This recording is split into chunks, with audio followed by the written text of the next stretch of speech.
પોતાના મોઢે રોજ ભાગવતજીનો એક શ્લોક ખાલી વાંચે, શ્લોકાર્ધમ, કાં તો એક શ્લોક વાંચે કાં તો અડધો શ્લોક વાંચે, અને કદાચ અડધો શ્લોક વાંચવાનો તમારી પાસે સમય ન હોય, કારણ કે આપણે બિઝી જેટલા છીએ. એક શ્લોક વાંચો અથવા અડધો શ્લોક વાંચો, અને અડધોય નો વાંચવાનો ટાઈમ હોય તો અડધાનો અડધો શ્લોક પાદમ વા નિત્યમ ભાગવતોદ્ભવમ.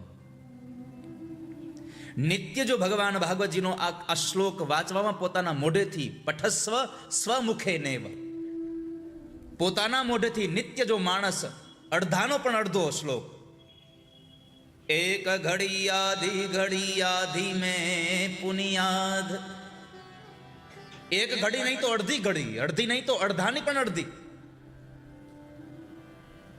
જે માણસ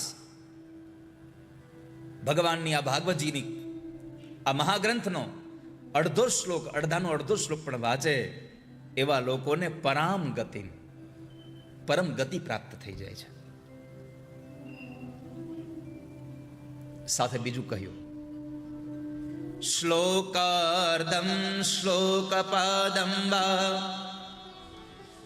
પઠેદ ભાગવતમ ચયઃ નિત્યં પુણ્યમવાપ્નોતિ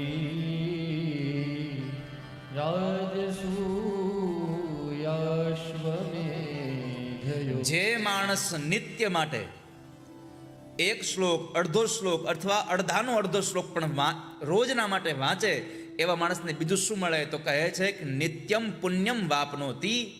રોજના માટે માણસ જો એક એક શ્લોકનો પાઠ કરે તો રાજસૂયાશ્વમેધયો, રાજસુ યજ્ઞ અને અશ્વમેધ યજ્ઞનું ફળ એને એક શ્લોક વાંચવાથી મળે છે.